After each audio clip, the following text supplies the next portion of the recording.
Like and subscribe and click the bell icon to get new video updates.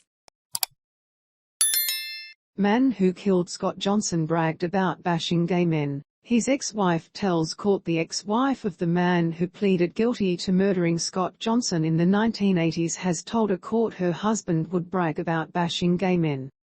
Scott White's former partner Helen dogged him into police in 2019 and recounted conversations they had more than 30 years earlier.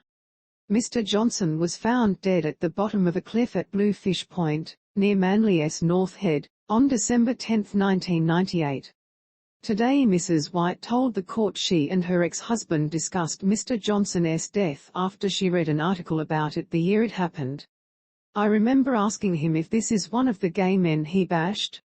He said that girly-looking she said, adding, he quite often bragged about bashing PRs.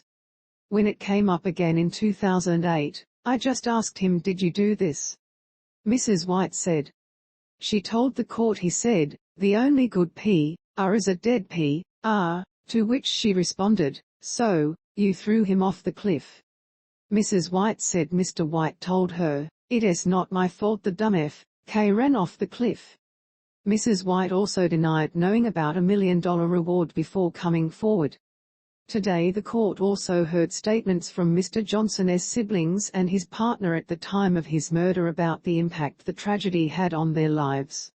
His older brother Stephen spoke about growing up in a poor neighborhood in California in the US, and how his younger sibling always had big dreams.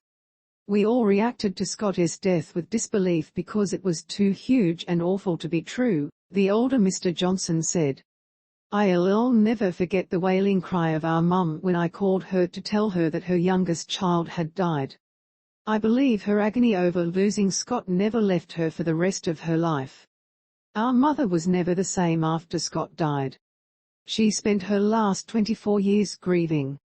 And worse, she spent those years wondering what happened to her son. Mr. Johnson spoke about the impact on his own family, how his children were without him for long stretches as he fought for justice for his baby brother.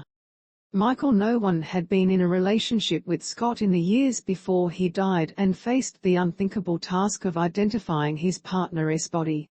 Unless you've experienced it, there is no way anyone could understand the sheer horror of receiving a voicemail from police asking you to identify the body of a loved one, he told the court today.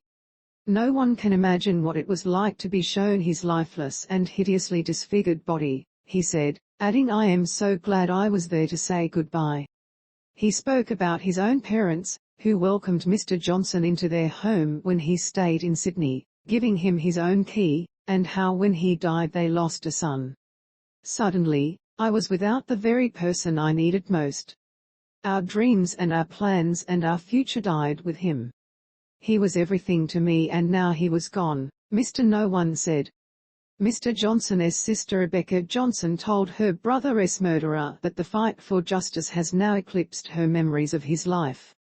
His other sister Terry demanded the maximum sentence for Mr. White, saying, I believe he deserves life in prison. The convicted killer and father of 6 now has plans to appeal the guilty plea he entered.